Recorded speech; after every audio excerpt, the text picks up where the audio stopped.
Warriors, कैसे हो? और मेरा तीसरा लेक्चर थोड़ा लेट आया है, मुझे माफ करना, मुझे दिल से माफ कर देना। मेरा तीसरा लेक्चर थोड़ा लेट आया है, मगर ये जो लेक्चर है ये अब से कंटिन्यूटी प्रॉपर बना रहेगा। दो लेक्चर जल्दी जल्दी आया था, मगर तीसरा लेक्चर थोड़ा सा लेट हो गया था।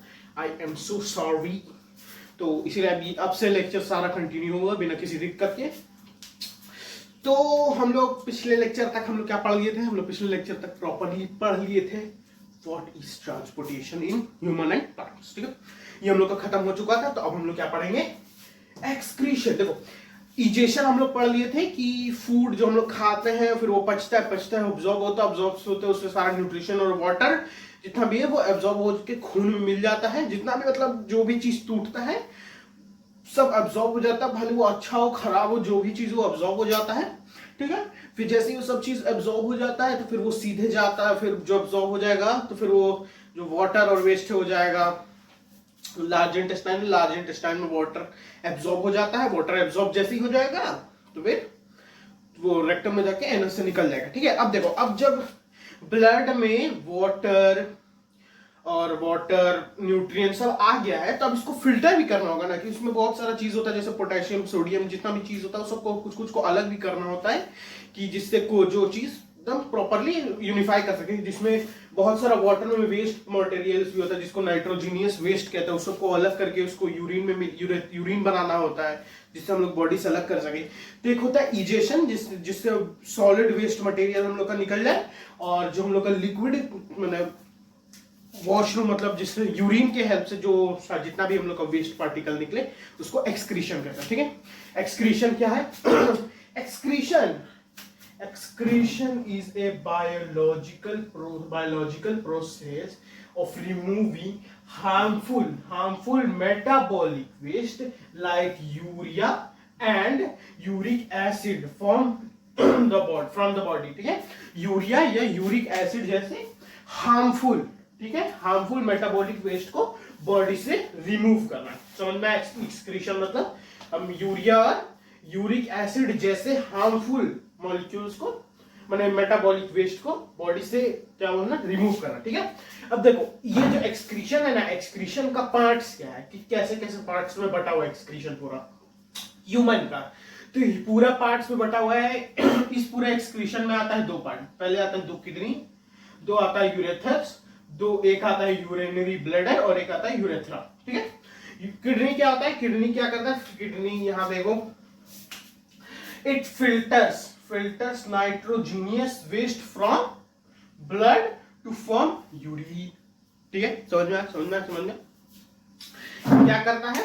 किडनी फिल्टर करता है। किडनी में क्या होता है? किडनी में होता है नेफ्रॉन, जो हम लोग अगला स्लाइड में पढ़ेंगे। किडनी में क्या होता है? किडनी में होता है नेफ्रॉन, वो हम लोग अगला स्लाइड में पढ़ेंगे। वो क्या करता है? वो फिल्टर नाइट्रोजनियस वेस्ट को क्या करता है? ब्लड से अलग कर देता है। यूरेथ्रा क्या होता है? यूरेथ्रा वो दो पाइप होता है, पाइप किडनी से, दोनों किडनी से एक एक जॉइंट रहता है जो क्या करता है? जो भी हम लोग का जो बचा वेस्ट, जितना भी वेस्ट पार्टिकल होता है वो कहां लेके आ जाता है? यूरिनरी ब्लैडर में। फिर यूरिनरी ब्लैडर से वो यूरेथ्रा में जाएगा, यूरेथ्रा से ये हम लोग एकदम प्रॉपरली एकदम अच्छे से समझेंगे। फिर इसके बाद हम लोग नेफ्रॉन का डायग्राम समझेंगे, क्योंकि नेफ्रॉन का डायग्राम बहुत समझना जरूरी है। तो हम उसको डायग्राम सेशन के लिए बिल्कुल नहीं छोड़ेंगे, उसको हम कैसे भी यहाँ पे सिखाएंगे भी, उसको कैसे बनाया जाता है। यहाँ पे पार्ट्स का नाम लिख लेंगे, फिर हम आपको धीरे धीरे समझाएंगे और प्रॉपर उसका डायग्राम भी बनाना सिखाएंगे। समझ में आया? बिल्कुल समझ में आया। अब चलो नेक्स्ट लेक्चर में नहीं, कहाँ स्लाइड में, स्लाइड फट से बदल चुका है एकदम फटाफट एकदम फटफट बदल चुका हूँ। तो अब हम लोग आ चुके हैं एक्सक्रीशन में। ठीक है, अब हम लोग क्या पढ़ेंगे? किडनी हम लोग पढ़ ली, समझ में आ गया। तो हम लोग क्या पढ़ेंगे? एक्सक्रीशन मतलब मेटाबॉलिक वेस्ट को रिमूव करना, या यूरिया या यूरिक एसिड जैसा उसको रिमूव करना। ठीक है, एक्सक्रीशन कहलाता है। ठीक है, फिर हम लोग समझे कि दो किडनी होता है, पार्ट्स में दो किडनी होता है, दो यूरेथ्रास होता है, एक यूरिनरी ब्लैडर होता है, एक दो यूरेथर होता है, एक यूरिनरी ब्लैडर होता है, एक यूरेथ्रा होता है। ठीक है, ये हम लोग पढ़ लिए थे। अब हम लोग पढ़ेंगे मेन एक्सक्रीशन। किडनी हम लोग समझ लिए, यूरेथर समझ लिए, यूरेथ्रा समझ लिए, यूरिनरी ब्लैडर समझ लिए, सब समझ लिए। अब हम लोग को मेन समझना है ये क्या है, इसका स्ट्रक्चर है। ये है nephron. Kochi nephron it is a structure and functional unit of kidney. Kidney का अस्तित्व ही इस महाराज के चलते हैं। ये नहीं तो किडनी नहीं, इस एक किडनी में मिलियंस ऑफ नेफ्रॉन्स होते हैं। कितना? Millions of nephrons. ठीक है, कुछ कुछ इसका पार्ट्स है, उसको एकदम फटाफट समझते हैं। जैसे इसका नाम है ग्लोमेरुलस, बोमन्स कैप्सूल, इसको हम लोग कहते हैं पीसीटी। ठीक है, फिर ये लूप है हेनिल्स लूप, फिर ये कहलाता है डीसीटी, शॉर्ट फॉर्म बता रहे, और ये होता है कलेक्टिंग डक्ट। ठीक है, यहाँ पे इसका फुल फॉर्म हम लिख दिए प्रॉपरली, यहाँ पे एकदम अच्छे से यहाँ पे हम भी लिख दे रहे हैं, प्रॉक्सिमल कॉन्वोल्यूटेड ट्यूब्यूल, ऐसे करके इसका पूरा फुल फॉर्म लिख दिया। यहाँ पे एकदम प्रॉपर इसका फुल शॉर्ट फॉर्म भी लिख दे रहे हैं। ये पीसीटी है और ये डीसीटी है। ठीक है, ये पीसीटी है, ये डीसीटी है। ठीक है, पीसीटी है, डीसीटी है। ये देखो, ये जो ऐसा स्ट्रक्चर है, ये इस स्ट्रक्चर को कहते हैं बोमन्स कैप्सूल। इसके अंदर जो आर्टरीज और वेन्स का गुच्छा बना हुआ है, इसको कहते हैं ग्लोमेरुलस। ठीक है, ये जो पहला मोटा पाइप है, इसको कहते हैं पीसीटी। फिर यहाँ जो पतला हो गया, इसको कहते हैं हेनिलस लूप। फिर उसके बाद फिर जो मोटा हो गया, उसको कहते हैं डीसीटी। फिर उसके बाद ये जो डक्ट में कनेक्ट हो रहा है, जहां पे सारा वेस्ट मटेरियल जमा होता है, उसको कहते हैं कनेक्टिंग डक्ट। फिर ये वहां से निकल जाता है, फिर ये जाता है यूरेथर में, यूरेथ्रा से जाएगा यूरिनरी ब्लडर में, यूरिनरी ब्लडर से जाएगा यूरेथ्रा में। ठीक है, समझ में आया? आपको ये नाम याद रखना है। क्या नाम है? बोमन्स कैप्सूल, ग्लोमेरुलस, फिर ये पीसीटी, हेनिलस लूप, डीसीटी और कलेक्टिंग। समझ में आया? नेफ्रॉन का मतलब समझा? देखो, ये नेफ्रॉन का बहुत मस्त डायग्राम है। देखो, नेफ्रॉन का डायग्राम कैसे बनाना है? पहले दो डंडी खींचना है, फिर छोटा दो को डंडी खींचना, फिर छोटा दो को डंडी खींचना। ऐसे दो को डंडी खींच लिए, अब ऐसे कनेक्ट कर देना इसको, ऐसे छोटा करके एकदम पतला सा पाइप से कनेक्ट कर देना है।